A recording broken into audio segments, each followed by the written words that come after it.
Hello, ladies and gentlemen, and welcome to Lore Lords, episode 54. Today is a rare moment where I didn't do the research for this episode. Instead, it's Pat Weston's episode. I did it. I did something besides edit. Yeah. So our glorious editor and our co-host. Windows, I'm like, our you're Windows like host. I'm kind of co-host. A Windows Movie Maker grunt. And Adobe Premiere. And Adobe Premiere grunt. I want to sound at least somewhat professional here. He does use Adobe Premiere, just for the record. Yeah, so you brought us an episode today because of your geographical association with it, correct?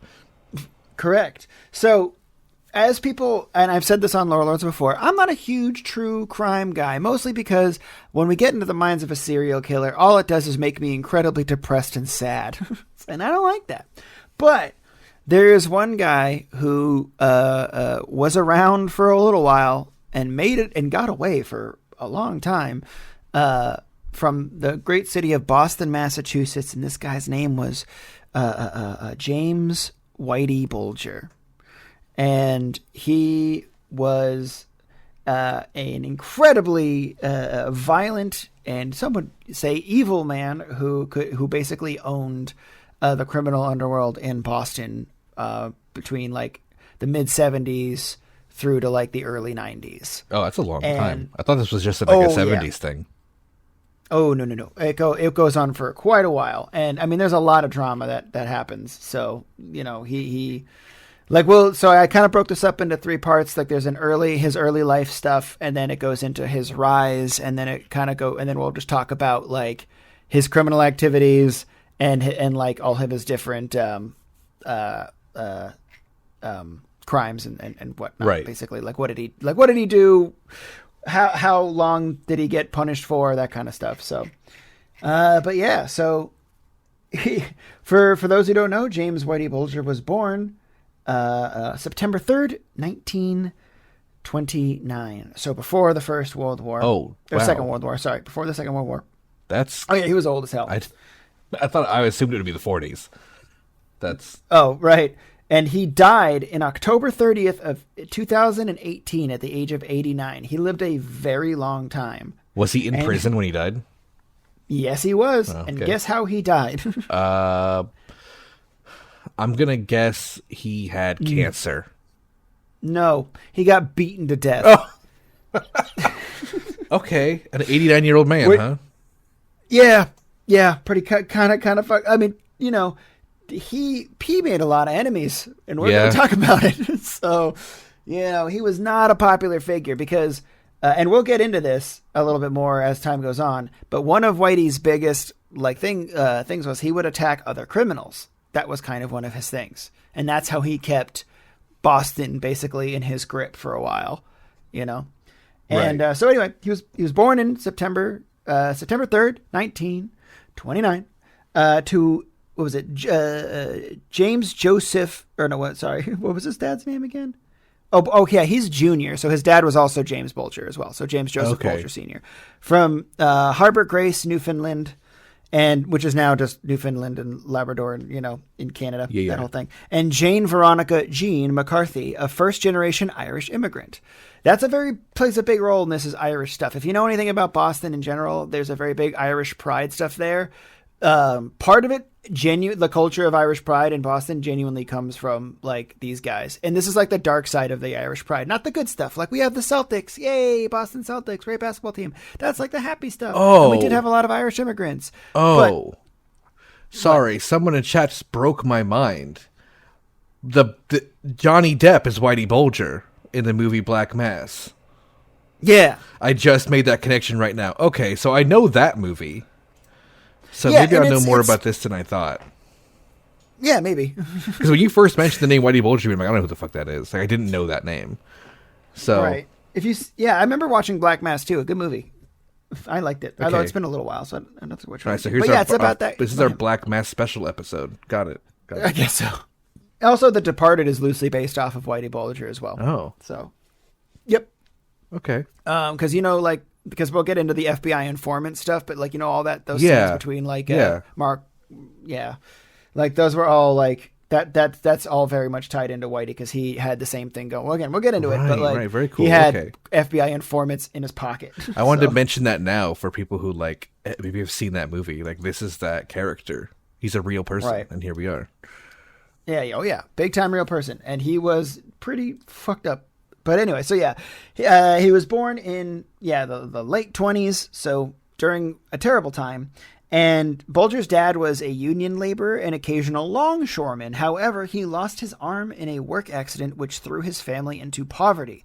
And they were forced to move into South Boston, finding there was a project at the time called the Mary Ellen McCormick Housing Project, which basically was like a socialized program that would help poor and disabled, families find housing in the cheap area in Southie or South Boston, or what is referred to as Southie. So and Southie plays a huge role in all of this because there's been gang activity since the beginning of time there. Now Southie is basically owned by the Gang of Gays. The LGBTQ plus community is actually like a lot because it's a lot of cheap housing down there. People moving to Boston nowadays, like a lot of the time, for some reason, it just became kind of a hub for a lot of them, and like all the racist Irish immigrants moved out. But one of the reasons why there was so many racist Irish immigrants is because of Whitey Bulger. But anyway. So they found housing in Southie, and Whitey had two younger brothers as well, William and John Bulger, who were great students, great grades, good attitudes. However, Mr. James, or Jimmy Bulger, found his passion in the streets of Boston. Hey. And the local police actually are the ones who named him Whitey because of his bright blonde hair and his petty crimes. He hated the nickname, actually, and he wanted to be called Boots. That was like his choice. He's like, call me Boots. It's like kind of funny. I don't know. I think it's silly. But like Whitey sounds so much more intimidating, than Boots. Yeah, for sure. So I don't know. And the reason why he was called Boots he called himself Boots is because he wore cowboy boots and he would have a switchblade in his boots. I don't know how long the cowboy boots thing lasted. I don't know if he continued that. I'd really like to think that he did funny. that. That's so funny that it's like a kid wanting to have like an edgy criminal like a tie to them. So they're like, hey, I'm Boots. Look at my cowboy boots. Yeah. It's like a character out of an anime trying really hard to be a character in an anime. Yeah, exactly. So, but it didn't stick. Unfortunately, poor Jimmy, his nickname Boots, did not stick. In fact, people really liked Whitey, so they kept calling him Whitey. But again, I do love how he literally kept a switchblade in his cowboy boots. That's funny, yeah. But this is by the way, like during and before his 14th year. So this is what he's doing leading up to being 14. That's his extracurricular activity. Yeah, he didn't do anything. He went to school, he bailed, and he walked around wearing cowboy boots and threatened. Oh, so did he act? So what year was this? Would this be? This would be like the mid 40s. This would be like the World War II. This would be the. This would be like the early to mid 40s. So, because he was like, again, he like would, the police knew him. He would do shoplifting. Yeah. He would harass neighbors, that kind of stuff. He was a bad kid. And I was just thinking that like if it's also like the World War II time, he probably was able to get away with stuff because people were away or distracted. Big time. There was way more important stuff going. Well, considering going on at the time. And in 1943, when he was 14, he would be arrested for larceny. So that was like his first kind of thing. Yeah. Do you know what he got caught for? Or was it? At the end? Yeah, no. Like, I mean, like now, like what did he steal? Was he just like robbing a convenience store, or like? At this time, yeah. I mean, it was just basically that kind of stuff. It was just petty crimes early on. So yeah, but eventually, he did develop like the reputation of being like a thief and stuff like that, and like around the criminal organizations. So they knew that because there were so many gangs already in South Boston. So he joined one called the Shamrocks. So there was a gang which is very. it sounds like it's from a musical. It sounds like the movie The Warriors. Yeah, kind of. Yeah, we're the Shamrocks, but that's kind of what it was like back then. Yeah. It was very much this like cheesy ass name, whatever though, and they were Irish Catholics, obviously. Surprising. And, but like he would eventually, while he was joining them, he would get arrested for assault, forgery, and armed robbery. So then he would get sent to a juvenile reformatory. So a juvenile, but at the time it wasn't really like juvenile detention as we know it today. It was a little bit less like, it was less of a prison and more of like a school kind of, I'm imagining, like a boarding school style thing. I'm pretty sure. That's what reformery sounds like to me. Yeah, I think that was what they tried to do. But Yeah. I don't know. Again, it didn't work. But anyway, but as he got a little older and after his release in 1948, so, he was there for 5 years. So that's not nothing. So he was a jailbird for 5 years before he was 20 years old. And in 1948, when he was, I believe that would make him 19, he joined the United States Air Force. And, that's great, thinking about like, hey, he's getting his life together. He's joining the Air Force. He's going to get discipline instilled into him. He's going to meet peers and mentors. He's going to turn his life around, right? Right? Yeah, of course. Yeah. It's Absolutely not. Every time we'll talk about a serial killer and like how we did already with H.H. Holmes, it's like there's always this point of their life where it's like, oh, he went to medical school. Look at him. He's got a doctorate. Oh, didn't. Yeah. Oh, no. Nope. Unfortunately, just like H.H. Holmes, this discipline did not help him. He spent time in military prison for assaulting a bunch of people, and he was arrested in 1950 for going absent without leave. Nice. So, he's getting into fights. However, he did receive an honorable discharge in 1952 and went back to Massachusetts. So, he technically is a veteran. There you go. Yeah, Veterans Day. We just talked about that. Honoring your veterans. Anyway, but so in 1956, Bulger was arrested for armed robbery and a truck hijacking and spent time in federal prison at Atlanta Penitentiary. So this is kind of like where shit gets a little crazy, and I started kind of going down a rabbit hole a little. So he bounced around a couple times, but while he was, I believe, it was Atlanta Penitentiary for armed robbery and the carjacking. Yeah. He was a human test subject for a CIA-sponsored program called, and you guys may have heard of this, the MK Ultra program. Now, what is the MK Ultra program? Do you know what this is? Oh, yeah, this episode's coming. Okay, yeah. So for those who don't know, I'm going to do a brief explanation of what this is. Apparently, we're going to do a bigger deep dive in this. It was an illegal human experimentation program designed and undertaken by the U.S., the CIA, basically, to develop procedures and identify drugs that could be used in interrogations to weaken individuals and force confessions through brainwashing and psychological torture. So basically, it was like they were trying to come up with like mind control drugs and like ways to, and like truth serums and stuff like that. And he was told that the MK Ultra program was to find a cure for schizophrenia. So, and, I imagine his thought was, well, if I sign up for this program, I'll be released earlier because I'll be putting myself, in harm's way. And that's basically what happened. So he signed up for this program to hopefully help get himself out there. But little did he know he was signing up for something that was not good. And he was already, so bear in mind, he's already like, stolen shit, robbed people, been in incredible violent altercations. He's already, he's pulled switchblades on people at this point in his life. And now he's in prison and he's going to be given crazy amounts of LSD and other fun drugs to basically and be tortured for the time being. None of the prisoners were informed of the truth of the experiments and of the program. So these experiments, they had no idea. So no idea what was really going on. I'll probably talk about it more in the MK Ultra episode, but just so you know what these experiments were, because there is survivors who had told them what happened. They would be given extremely large amounts of LSD and then told to like guess what's on papers, thinking they would have psychic powers. Yeah. Oh yeah, and Bulger actually has comments about this because somebody interviewed him about it after his release. Right. And so he said, in this, it says, Bulger later complained that they had recruited by deception and they were told that they were helping to find a cure for schizophrenia. And the fact, all that stuff came out. And he described his experiences as nightmarish. And he said it took him to the depths of insanity. Yeah, it's a horrifying thing that the American government did. And it was illegal. Yeah, it was illegal. Super illegal. People always talk about like using MK Ultra as an excuse to not trust the government and stuff, but you have to remember that who caught MK Ultra was the government. Right. So right. they caught other people caught the people who were doing it. So, you know. Right.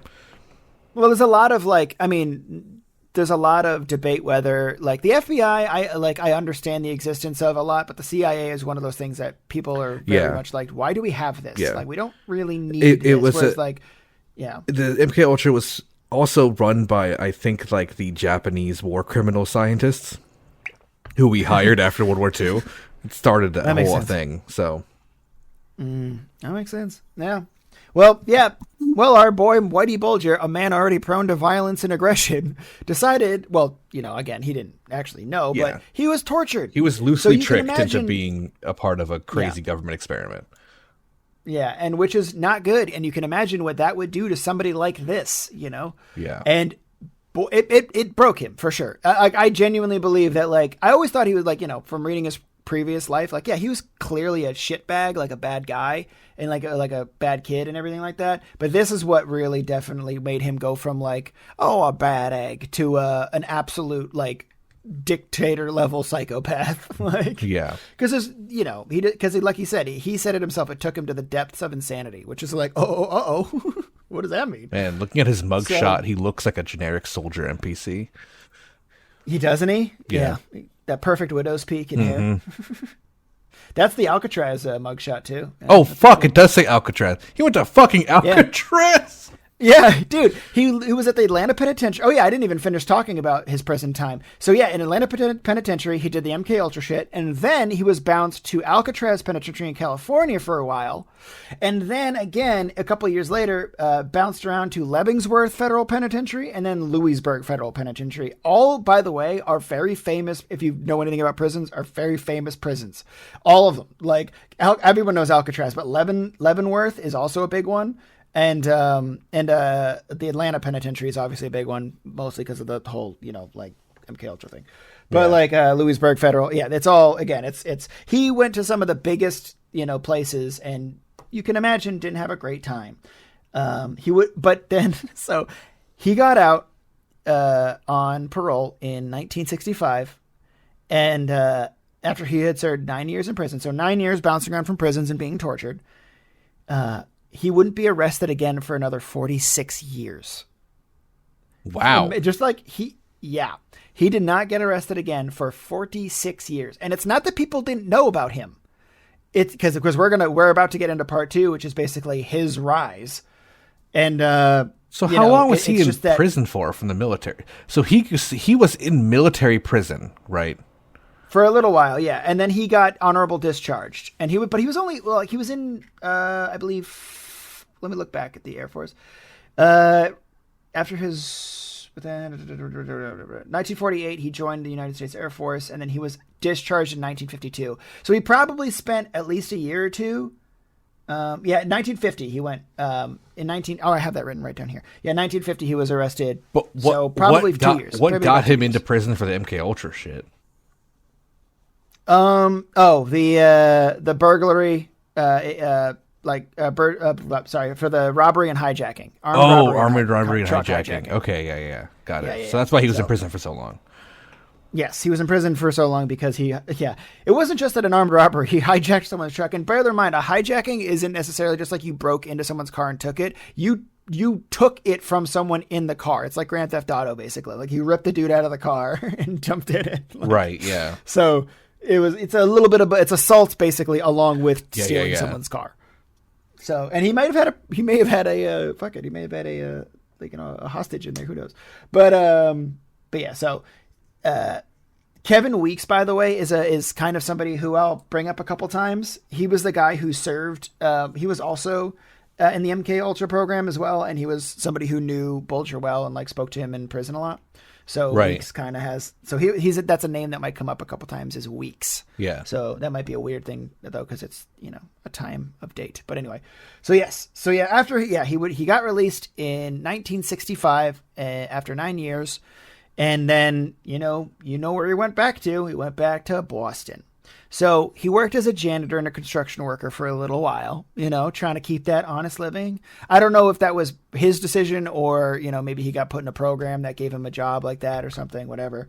But he would then become a bookmaker and a loan shark under a mobster Donald Killeen, I think is how you pronounce it, Killeen, Killeen, whose gang, the Killeens, dominated South Boston for 20 years. So the Killeens were a huge organization. They were run by 3 brothers, Kenny, Eddie, and Donnie. So Boston, along with Billy O'Sullivan and Jack Curran. So there's 3 brothers and 2 other guys that were very much like in charge of this whole organization. And basically, these gangs would quote unquote offer protection for small businesses, basically extort them for money and like say like, if you want our protection, you know how it goes, that kind of stuff. That's what they did. They get money that way. Drugs, selling of weapons, typical gang activity. You said he was a bookie and a loan shark. So yep, that he was betting, that kind of stuff too. Oh yeah, we'll get into a little bit more on the horse races actually. Yeah, I can imagine.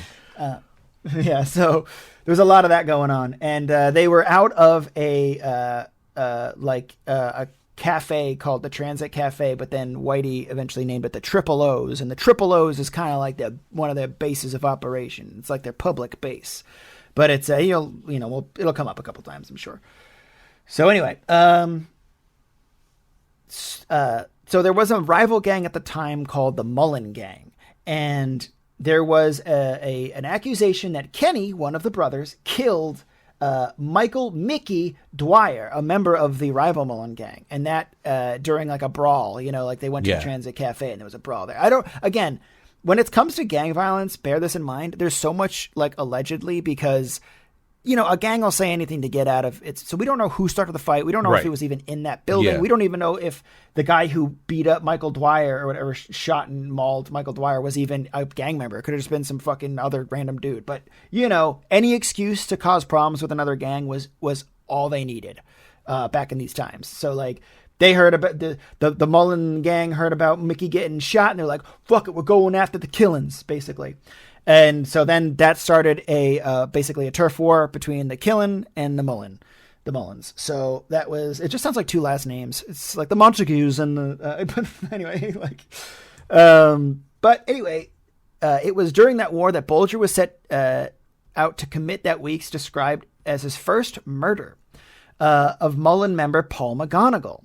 So Paul McGonigal, just a random member of the Mullen group. However, Bulger accidentally killed McGonigal's law-abiding brother, Donald, in a mistaken identity. God. So he literally just, Bulger just killed a good guy. Like, I imagine, Donald McGonigal was probably like, sorry, Paul, I don't want any part of this. I have a family. And then Bulger just shows up one day and blasts him. Yeah. So, and this is what's kind of fucked up, though. So, although McGonigal never did anything, he kept stringing everything up with his mouth. So Jimmy decided to kill him. Jimmy shot him right between the eyes, only it wasn't Paulie, it was Donald. Jimmy drove straight to his mentor, Billy O'Sullivan, and he said, I shot the wrong one. I shot Donald.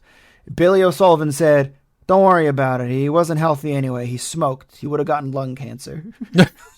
Nice. So, yeah, there's so many of these types of quotes that you're just kind of like, Jesus. Okay. Hey, death's a death, eh? He's going to die anyway. He was alive, so he was going to die. Yeah. But obviously this caused kind of a huge fucking problem. Yeah. McGonigal then ambushed and murdered O'Sullivan. Duh. The mentor of Bulger. Of Bulger. So because he thought it was him. He didn't know it was Bulger. He thought it was O'Sullivan. So, and honestly, I low key think that Bulger actually laid some kind of evidence to clear himself and put Billy O'Sullivan in the hot seat. Right. Because Bulger is that kind of guy, and you'll know this as time goes on. He always kind of covers his steps. So I'm he doesn't say it in any of the articles that I was reading, but I definitely think that he killed the guy and was like, oh, I fucked up. I gotta it was like, oh, Billy O'Sullivan sent you. That kind of thing. He didn't, maybe not that on the nose, but he definitely laid the groundwork so he wouldn't be the one to be traced back to. Right. Because then, O'Sullivan got blasted. So And as that went on, though, Billy O'Sullivan was a big prominent member of the Killing Gang. So the fact that he got blasted was a big deal, and Bulger then realized he was kind of on the losing side of this war because they were losing territory as well. So he approached a guy named Howie Winter, the leader of another gang called the Winter Hill Gang. And this gang, they were just kind of like neutral at the time, but he wanted to prove, Bulger then wanted to prove his loyalty to the new Winter Hill Gang, and he said, I could kill all of the Killing leadership and end this war if you want me to. And the Winter Hill Gang was just like, they didn't, from what I understand, there was no like confirmation that they wanted him to do that or not. Cause like he had an in, he could literally just go into the office and blow all their heads off. Like, you know what I mean? Just kill them all. But what ended up happening was, and there's a lot of speculation on who actually did the killing. But like Donald Killeen was gunned down outside of his home in Framingham, Massachusetts. So, okay. And some people say it was Bulger who did it. Other people say it was Mullen enforcers James Maniville and Tommy King, not Bulger. Like, because again, Mullen wanted to kill the Keelings too, so the Mullins were after them as well. So it could have been any of them, but there was a little bit more of like. So it could have, could have been Bulger. He happened to die, but there was motive and admitted desire too. He literally said, intention. Yeah, the intention to kill him was there. He's like, look, just winners. Tell me what you do. Tell me what to do, boss. I'll take them out. So, but again, we don't know who did it because again, other people even take credit. James Manville and Tommy King, whoever the hell they are, just Mullen enforcers, just some thugs.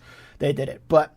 After that happened, though, Bulger and the Keelings, the rest of them, they all just fled Boston. They all left. So, because they were like, okay, too many leaders of the Keelings have been killed.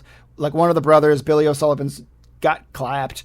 Everything's falling apart. They had to get out of there. And Bulger kind of needed to leave too, because he's like, no one really knows where he's at in terms of loyalty right now, so he's out. So he wanted there to be a mediation, though, and they wanted to try to fix this thing so that the war could finally end and people could return home. And that was like a big deal. And so that was kind of where we left off. I got to catch up on my notes real quick. Right. So again, Bulger took credit, but it could have been the other guys. In order to end the war, they met at a Southie bar called Chandler's, and Bulger went to go represent the Killings, which is like his perfect plan. So the Killings act like they thought he was still pretty loyal to them, I guess. I was wrong, I guess, about that. So I read that wrong. He wasn't unloyal. The Killings had no idea he planned on betraying them.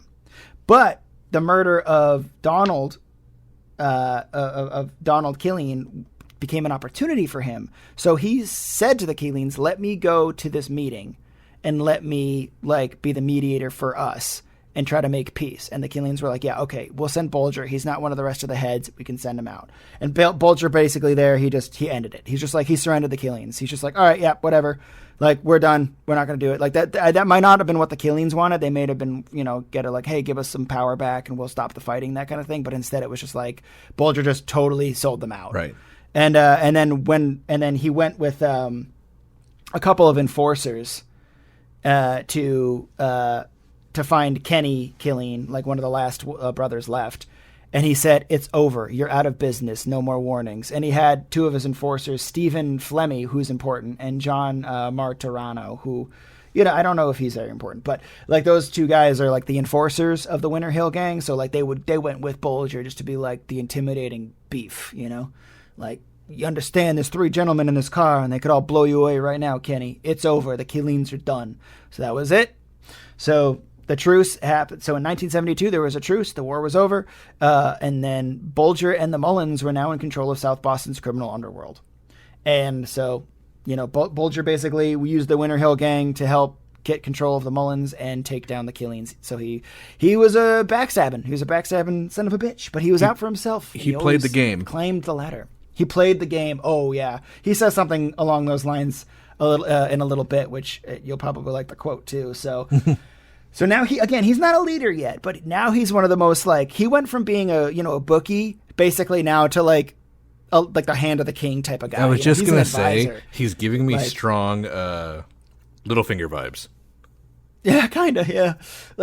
I mean, and yeah, because he had a lot of control of money too. That was one of his big deals, and especially now he started getting big bucks because he just, he sold the whole fucking gang out, and people were dying. Money went everywhere.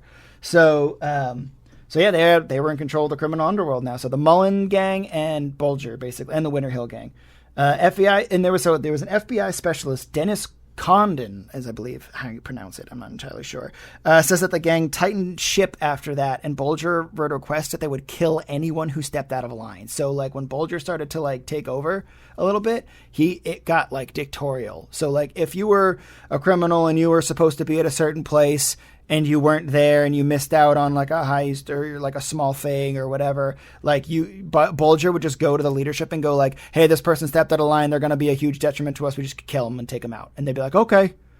So like they just started taking out their own guys because they weren't good enough. And it scared the shit out of everyone else. So they really tightened the ship. They became the fear, baby. Yeah. I was going to say they became kind of like the criminal overlords. Oh yeah. Yeah. So like, killing anyone in 2004, in an interview, Winter recalled that the highly intelligent Bulger could teach the devil tricks. Like, was basically what he was doing. Like, and it's like, that's fucking crazy. And according to Weeks, this is the other guy, Weeks, who said, as a criminal, he made a point of only preying upon criminals. And when things couldn't be worked out to his satisfaction with these people, after all the other options had been explored, he wouldn't hesitate to use violence. Tommy King in 1975 was one example. Tommy's problems began when he and Jimmy had worked in the Triple O's. That was Bulger's place after he took over. Tommy, who was a Mullins, made a fist, and Jimmy saw it. A week later, Tommy was dead. He just made a fist. What does that mean? He just like looked aggressive. He looked like he was gonna like start problems and get into a fight and that kind of thing. A week later, Tommy was dead. Tommy's second and last mistake had been getting into the car with Jimmy, Stevie, and Johnny Marta, whatever. I can't pronounce that guy's name, sorry. But Stephen Flemmy, that guy, he was one of his enforcers, who was an FBI informant. We'll get into that a little bit. And Johnny, who is one of his just enforcers, too. And later that same night, Jimmy killed Buddy Leonard and left him in Tommy's car on some road in Boston in the old colony projects to confuse the authorities. So he basically made it look like this other guy, Buddy Leonard, killed Tommy and he killed Buddy and left him in Tommy's car after he killed Tommy. So it looked like it was just this whole dispute between other people. So it totally threw off the authorities, and they had no fucking idea who actually did it. Because they're like, why are these people why are these people fighting each other? In 1979, Winter was arrested along with many members of the Inner Circle and on charges of fixing horse races. So like we were talking about the gambling and stuff, the horse races were like basically all fixed. So Winter, who was in charge of the Winter Hill gang, got arrested. But guess whose name was not on the indictment list? Bulger. That's right. Our boy Bulger. And Flemmy too. Stephen Flemmy, his enforcer and the FBI informant, they were also left off. Was he an FBI person at this time? Was he turned yet? I think he's been one for like a while. Oh, okay. He's continuously been Got one. it. But again, you'll find it's very irrelevant. Because Bulger had some fucking moves, dude. But in that power vacuum, so there was no leadership now. So Winters and members of like his inner circle, which meant some of the Mullen gang too, they got arrested. So Bulger filled that spot. And guess who was now the leader of basically the Winter Hill gang? Yeah, our boy. And he was like, and he moved into the Lancaster Street Garage, which at the time was near in Boston's West End, which is near the Boston Garden. Oh, okay. So, and yeah, like if you live in Boston, like the Boston Garden is where they play basketball and stuff. Yeah. Like the Celtics and the Bruins play, and that's like a pretty fun place in Boston. And it always has been. So this is just proof of how much money and how much influences he had. Is he went from Southie, which was like a dingy place where you expect there to be violence and that kind of stuff, to basically like an area where like, yeah, you go down the street and you're near Faneuil Hall, a very enriched area. That's always with shops how it works, and though. Tourism. You know, there's always the powerful gang that lives in the land where no gang would ever be. Mm-hmm. You know. Yep, and that's where he transferred the headquarters, and he just started to rub his hands together. And during this time, though, bear in mind, these were not good people. We're not promoting what any of these people did. We're talking about how wild their actions were. And bear in mind, the Boston police and stuff, they knew of Bulger this entire time, but they couldn't touch him anymore. He just paid him off. Right. He was just paying off police officers. So, like, anytime a police officer looked that way, they were like, do you want to fuck with us? Like, do you know how many people were in the Winter Hill gang and the Mullins and stuff? Do you really want to fight us? Like, no way. So the police really kept their heads down. And, like, I mean, they wanted to find a good reason to bust him, but half the time they were just bought and paid for. So, it wasn't going to happen. Yeah, which is very common for any city with gang problems at this time, that the police are bought out. That's, since Al Capone used to own the police. Yeah, oh yeah. It's Al Capone 101, Yeah. But he probably read his book if he had one. Honestly. But so also during this time in Boston was a very interesting time because in 1974 to 1988, I think. Let me look. I have the page up. Was a program, 1988. There was a program of desegregation called busing. Some of you guys may have heard of Boston's busing because it did not go over well. The intention is nice to where, desegregation, bring, African-American families and black families and Asian families and Hispanic families and kids and try to put them in white schools and try to put white kids in some of these more inner city schools and trying to mix it up a bit. As you can imagine, the racist Irish Catholics and other racist white people were not a huge fan of this. Even I know about this. I know about the anti-busing stuff. I remember that. I'm pretty sure the thing that kind of climaxed it was they threw a firebomb at JFK's house. Yes, that's right. A lot of this influence, though, came from Whitey Bulger and his gang. Like, a lot of this racist influence, he would stoke these flames, literally and figuratively. Because he didn't, he was a fucking racist piece of shit. Yeah. He wanted to own Boston. And if black people were starting to come into Boston, who knows what that could do. Yeah. So like a lot of, and this is what I think a lot, when people talk about busing, this is a part of it that they tend to leave out is that also at this time, half of Boston was owned by a gang. So it's like, you got to bear in mind that Boston wasn't exactly a safe place to be, Yeah. So, like that, which is one reason why, even for a little while, my parents moved to Arizona for in the 80s. My parents lived in Arizona during Bulger's big times and stuff in the 80s. Oh wow! And all They literally got out of Dodge. They left. They were like, nope, we're not going to be part of this. Yeah. So, and because my sister, Lord on Pat, was born in Arizona, not Massachusetts. So I was born in Mass though. But anyway, so all this crazy shit happens. Bulger's in charge. He's starting to take these racist. He's starting to take the streets, the fight to the racism streets, and he painted what he said. Bulger then used black spray paint and painted to scrawl "Bus Teddy" on the sidewalk just outside the National Historic Site near Senator Ted Kennedy's thingy. Bulger is an unidentified person. And an unidentified person. Yeah, sorry, oh my God.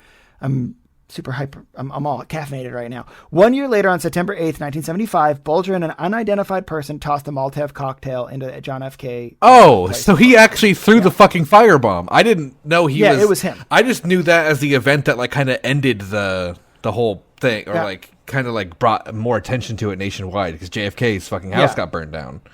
Or and it was Bulger. That's why I said literally. I was literally and figuratively. But no, he was the one who did it, and that's again all this not all of it, because there were just people who sympathized. There were racist sympathizers, white supremacist sympathizers and stuff like that, who definitely agreed. But a lot of the major actions were done by the gang. Were done by Whitey Bulger and gang violence. So that's something that oftentimes isn't talked about in busing, and busing's often used to attack Boston as a crazy racist city, even though there were also regular people in Boston who were really pushing for these programs, who really wanted to show the world that Boston was a progressive place. And it became so in the 90s after Bulger left. My memories of Boston as a kid were I just remember baseball games, but then like as a teenager and as I got older, Boston was always just clean and progressive. And when I was in college, it's such a great city now. It's totally different from what it was. Nowadays, it's wild. At least in America, it's really hard for a big city to not be progressive. And this is kind of a good example of that. It's like the way it was not only was it the turn of the time for that kind of thing, but it was crime ridden. Right. And that kind of shows that can change that outcome. Right. You know? Yeah, exactly. So again, that was basically when he came into power. And so they tried to actually get him to be a informant before that. So in like 1971, the FBI approached him as well, long before he was in charge. But he didn't really want to do that because they wanted him to go after another crime family called like the Petricarica. I'm just going to call them the Pat crime family. But he didn't really want to. He didn't want to do it, and Bulger didn't trust him. He didn't find it was a good idea. And then, so 3 years later, though, of course, Bulger partnered with Stevie Flemmi. Okay. So Bulger was offered an informant position. Yes. Okay. But he said no. Yeah. Yes. Right. So an FBI informant is just somebody who, by the way, like who's not necessarily working for the FBI, but who will like talk to the FBI and willing to give them information about gang activity and stuff like that. Here's the thing about that. If you're a gangster Yes. and you get approached by the FBI, that means they know everything you're doing.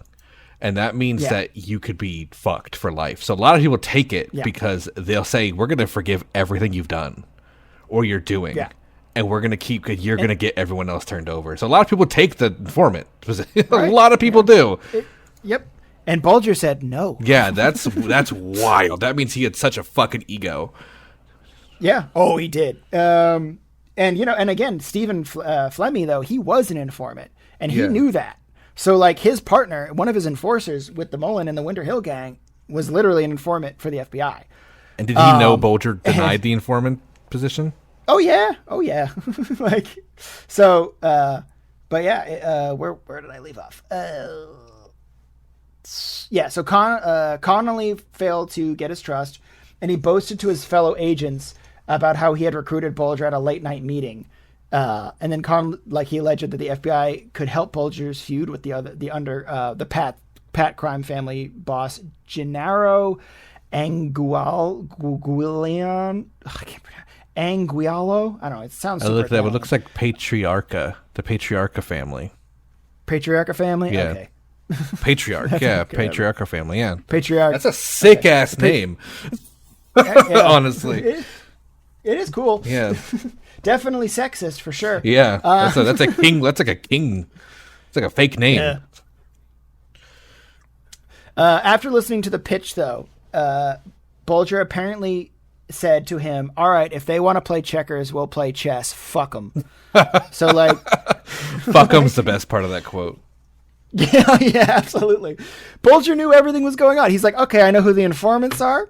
I know that they want to work with me. And I'll work with them a little bit. Wait, so he knew that Flemmi was an informer? Yeah. Oh, good. Because, so Weeks considering it more likely that Flemmi had betrayed Bulger to the FBI, given the choice to supply information to the Bureau or return to prison, he disclosed that Bulger and Flemmi had been informants. They were both there. So he did take it eventually. Bulger did take it, but he didn't give in. He didn't do what the FBI wanted, and he wasn't able to get taken in because he ended up kind of buying off some of these guys. So FBI agent John Morris was put in charge of organized crime squad in Boston, in the FBI's Boston's office. So at the FBI in Boston in December of 1977. Morris not only proved himself unable to rein in Connolly's protection of Bulger, but even began to assist him. So he was an FBI agent, no longer informants, but agents. He was working for Bulger, basically. So in 1982, Morris was thoroughly compromised, they said, having had Bulger buy him plane tickets for his then girlfriend to visit him in Georgia and was being trained for drug investigations.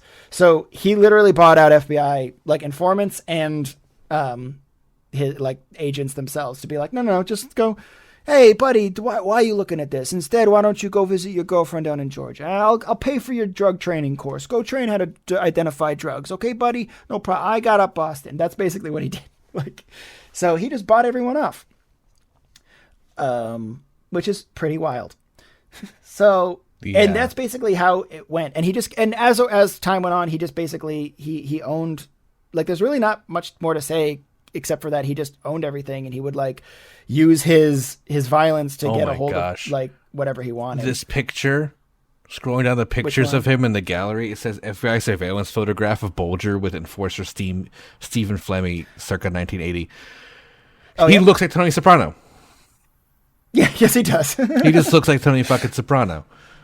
I'm gonna link this in the live chat for people.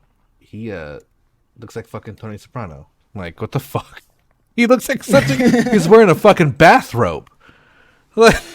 Yeah. Jesus. Dude, he was so cocky, man. Bulger was like, he really thought himself the king. And he was, though, because that's the thing. Like, he was a genius. He was a smart dude. He always knew the right pull to play. Like, and it got him away with a lot. That's crazy. So, there was that's right. There was also a vending machine company called the Coinomatic that he apparently that the Patriarcha family owned. So like they kidnapped a guy who worked there, or like his name was Butch or something, like that was his nickname. And I think did they murder him too? Like, and then they started another fucking war with like the Vienna Vending Company in Fitchburg, Massachusetts. And like, did they ever leave Massachusetts, or is it always just did they stay in Boston? I think they just stayed in Boston. It doesn't say. I mean, well, he left because he was found somewhere very different. Right. But the gang activity at this time, it wasn't like the mafia where they were like cross coast and stuff like that. No, I mean there was a little bit of involvement in what was it? Because at the time in Ireland, in Northern Ireland, they were fighting off the British again for some reason, and so Whitey Bulger was a huge supporter of that like war. I'm trying to find it because it talks about it in his... Margaret Thatcher, right? I think so. The Irish nationalism, the provisions, Irish Republic Army, IRA. Yeah. Yeah. So he supported the IRA. Yeah. He supported the IRA. Great. And so, because again, his mother was Irish. A lot of the people. Yeah. So he's just part of a massive terrorist organization too. Yeah. Cool. Yeah, so I guess in some ways, yes, they were international and they did other things, but his concern was mostly Boston and Massachusetts related. So they would go to some of the other places. I know the mafia was in Boston too, weren't they? Did they ever like butt heads, or did they just stay clear of each other? Do you know?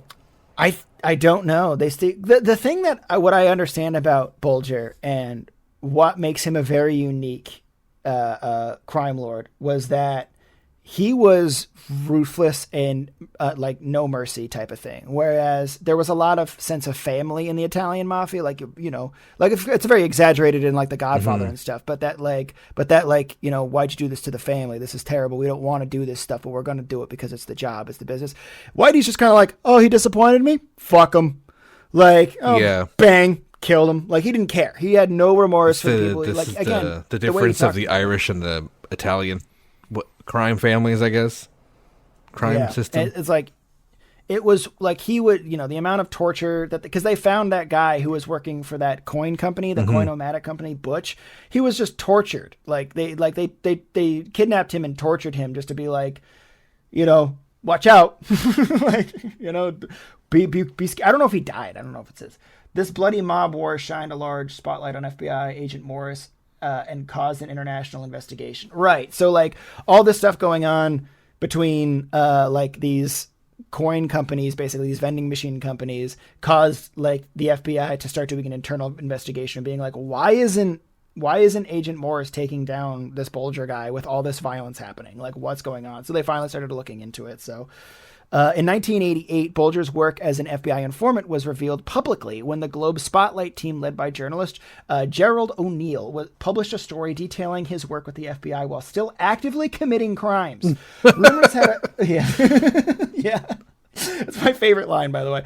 Rumors had abound long before then, since it was unheard of for a criminal of Bulger's stature to go years without even an arrest. So basically, they were just kind of like, how the fuck is this guy still committing crimes, an FBI informant, and not arrested? And they went public with that. And they went public with all of it. Yeah.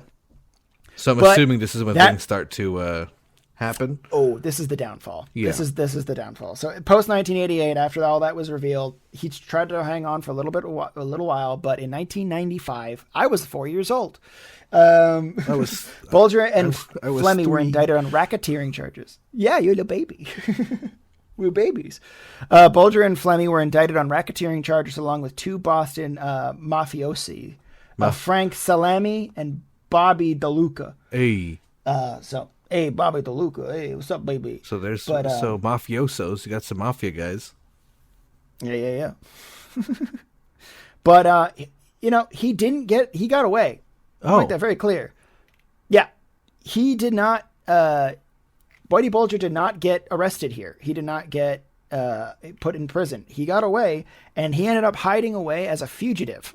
So after fleeing Boston, Bulger and Stanley spent 4 days over Christmas in Selden, New York, before spending New Year's Day in a hotel in New Orleans, French Quarter. On January 5th, 1995, Bulger prepared to return to Boston, believing that it had been a false alarm, and that that night, however, Fleming was arrested outside a Boston restaurant by the DEA.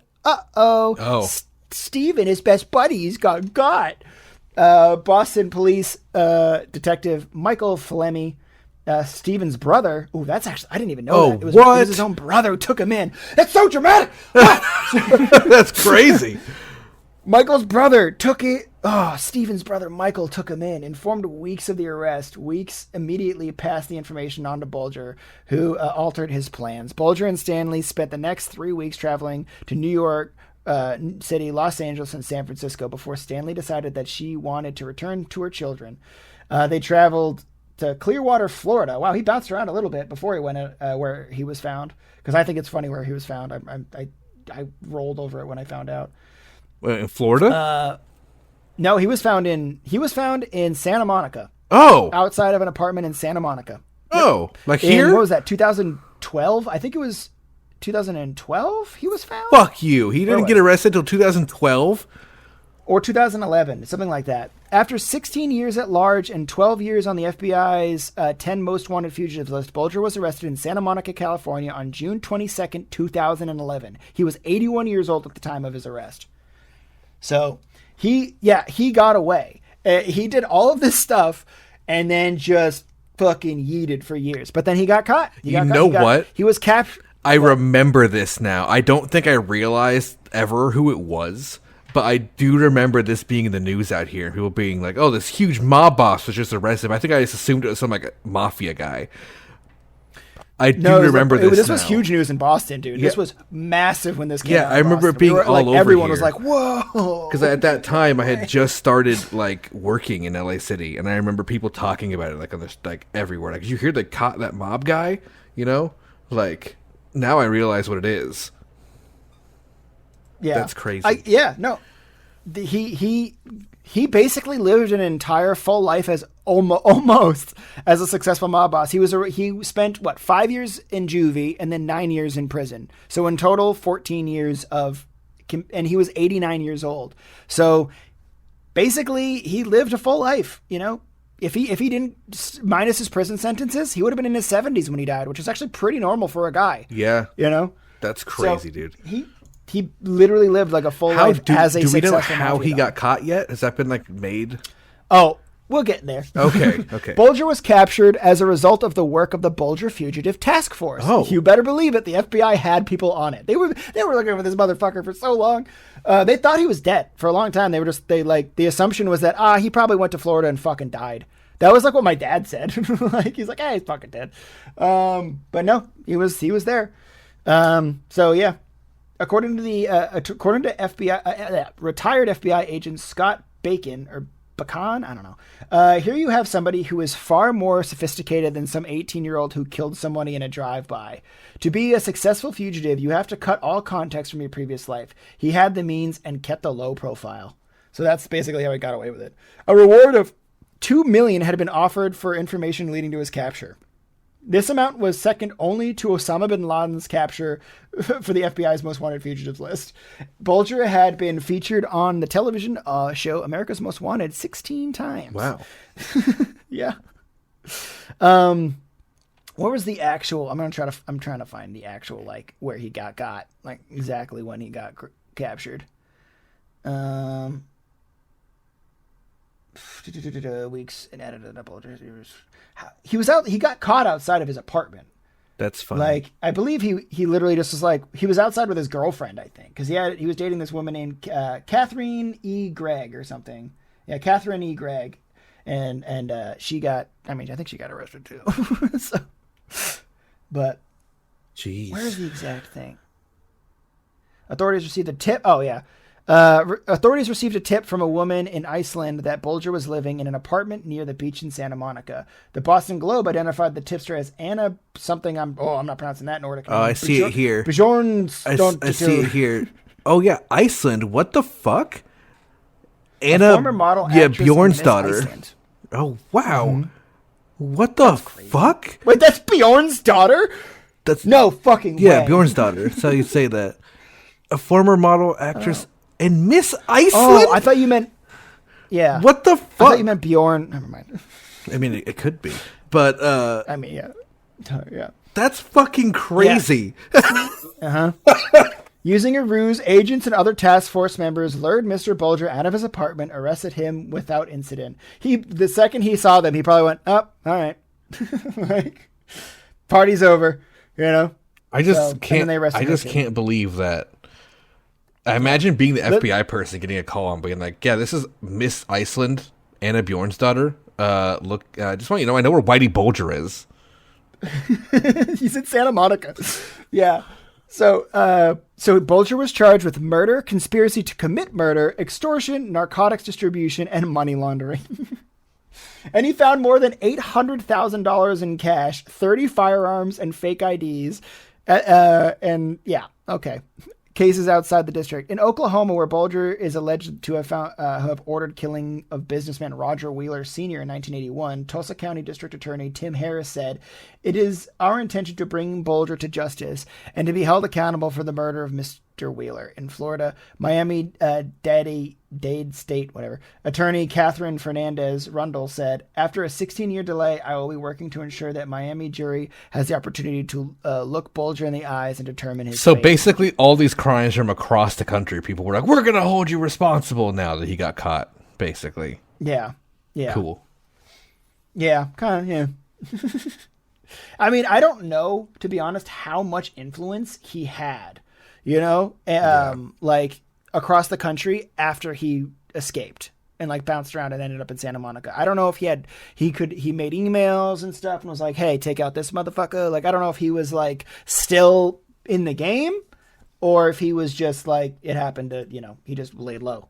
Apparently, according to the FBI, he was just like, he just stayed quiet and he was really good at it. So, yeah. So let's talk about his death, right? Because he died and it wasn't good. So he was transferred to in Oklahoma City to, what is that? Hazleton, I guess, in West Virginia on October 29th, 2018. So 2018, that was not long ago. No. That was not long ago. That was just pre-pandemic. Yep, that was 2 years before the pandemic. And that's when he was transferred to West Virginia. And at 8:20 a.m. on October 30th, the 98-year-old Bulger was found dead. Bulger was in a wheelchair and had been beaten to death by multiple inmates armed with sock-wrapped padlocks and a shiv. Wow. So he just got beaten to death by padlocks and shivved to death. His eyes had nearly been gouged out and his tongue almost cut off. A law enforcement, sorry, it's a little, if that's a little much for you guys, I get it. People fucking hated him. They described Bulger as unrecognizable when they saw him. This was the third homicide in the prison in a 40-day span. Nice. Jesus Christ. I bet the prisoners heard that Whitey Bulger was in the thing and they were like, no way, let's get him. Yeah. Like, that's probably what, like, I mean, that must have been huge for a lot of prisoners, I bet. To hear that Whitey finally got, you know? That must have been massive for like the entire prison, like, zeitgeist. But yeah, he was buried at St. Joseph Cemetery in Boston, in a Boston neighborhood outside of West Roxbury under the Bulger family headstone, inscribed with the names of his parents. So, you know, The Bulger family filed a wrongful death lawsuit against the Justice Department, alleged that by lowering Bulger's medical status and transferring him to Hazleton, he was deliberately placed in harm's way. So, I mean, all right. Wow, I can't believe Bulger's family tried to get justice for Bulger being transferred and beaten to death. Amazing, yeah. Amazing. Hey, I'm sure his family loved him to some degree, but that is basically what I have for Whitey Bulger and what he had done in Boston. Basically, again, selling drugs, selling arms, strong arming small businesses and businesses alike. Yeah, tons of murders. There was one line that I read that I while you were streaming, I laughed at and went, "Oh my god!" And I want to read it again, and just to know how. My favorite one still may have been, "All right, if they want to play checkers, we'll play chess. Fuck them." Yeah, that's a good one. I liked the line that he could teach the devil tricks. Yeah, that's a good quote. Another one was, "Me and Whitey gave the feds shit, and they gave us gold." That's what Steven said at one point. So, what about Steven? Is he alive?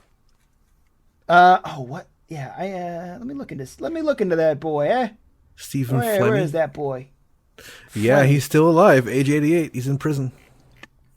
Oh, dude, his gang alias is the Rifleman. Oh, that's so cool. Oh, because he was a corporal. He was a rifleman in the Airborne, 101st. Oh, that's so cool. But yeah, I mean, it's not cool. He's a psychopath. He's a bad guy. But the Rifleman. Where's that line I read? I want to look for that fucking line that got me. That I just was like, oh, Jesus Christ. Because just some of the shit that he said and his people said, yeah. Oof. This is a good one. Oh yeah, this is part of so this is one of his crimes was the murder of Louis Latif. And in 1980, Bulger was approached in Triple O's by Louis Latif, a Lebanese-American neighborhood bookmaker. So, yeah, bookie. Weeks, a bouncer at the bar, said he wasn't a big guy, maybe 5'7" and 185 pounds. Of Arab descent, he had a mustache like Saddam Hussein. That night, as always, he was talking in an obnoxious loud voice. Even when there were 400 people at the bar, you could always hear Louis. Latif had been stealing money from his partners in the bookie operation and used the money to traffic cocaine, and had not only refused to pay Bulger a cut of the drug profits, but committed 2 murders without Bulger's permission.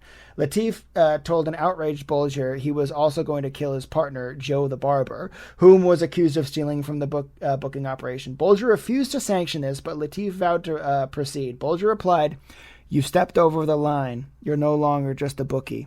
Latif responded that as Bulger was his friend, he had nothing to worry about. Bulger coldly responded, "We're not friends anymore, Louis."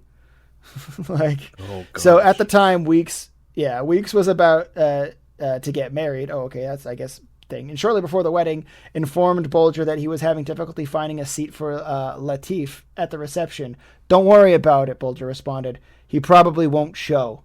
Louis had always been a major money maker for Jimmy Bulger, and now he wanted to kill a friend of his. So he was like, "I'm gonna kill you instead." Nice. Oh, this is the line that made me fucking lose. Yeah, this is the one. So there was no way that would be allowed. Shortly after that, a week or so before my wedding, Louis was found stuffed into a garbage bag in the trunk of his car, which had been dumped in the South End. He had then been stabbed with an ice pick and shot. He was. This is what Bulger said. He was color coordinated. He was wearing green underwear and was in a green garbage bag. Good. That's what he said. That's what he said to him. When I read that earlier when you were streaming, I went like, "Oh Jesus!" I was like, "Oh my god!" So yeah, you could have been his friend, but if you got mad at another one of his friends, he would just kill you. It didn't matter. So that was it. That's fucking crazy, dude. Yeah, he was a psycho. I cannot emphasize enough how crazy this guy was. So again, but that's what it was like. Mafia, mob life, baby. Let's fucking go. Yeah. So, dang, Boston mob's brutal place. Yeah. Now again, Boston has turned itself around a lot. Literally, Bulger leaving and the influence of the White Hill Gang and the Mullins and stuff leaving. It just Boston completely changed and became owned by schools, basically. Now it's one of the best places to go to school. Boston has one of the greatest healthcare systems in the entire country. Well, maybe not paying for it, but in terms of like if you lose an arm, they'll gonna reattach it. Like, they're gonna do it. They got the crazy, MIT scientists out there, that kind of thing. So like Boston really, because again, like I said before, every city wants to be more. They always want to push like positive, helpful agendas and stuff like that. And Boston was no exception to that. But like because of the absolute merciless violence that Whitey and his gang put out, nobody fucking bothered. No one did. And he bought out the FBI, It wasn't until other people in the FBI were like, hey, what's going on in Boston? Nothing's going, like, people are dying and no one's getting caught. What's happening here, So that was it. It was basically, it's almost as if Bulger's biggest weakness was the fact that he didn't care about killing enough. Like, he would just kill people. He didn't care. So, like, there were too many deaths that were stacking up after a while that everybody was like, what's going on? You gotta be precise with your kills. Otherwise, people are going to keep looking at you. And that's kind of how he went down. So that's crazy, dude. That's a crazy story. I'm glad now I'll always know who Whitey Bulger is when I see references and stuff. Mm-hmm. Yeah, I mean, they use him all the time. Like I said, in The Departed, he was inspired for The Departed. Black Mass is literally like loosely about him. I mean, it is basically about him. Like, yeah, he was a brutal guy, to say the least. Wow. So, well, thank you guys for enjoying, for joining me today, and it was nice to be in charge of. Thankfully, a nice sweet spot, hour long, baby. Hell yeah, dude, we made it. Thanks so much for bringing us into a different type of true crime that wasn't about a creepy serial killer, which I love to hear. Even though he was kind of a for killer, sure, but it wasn't all about that. So that's a big difference.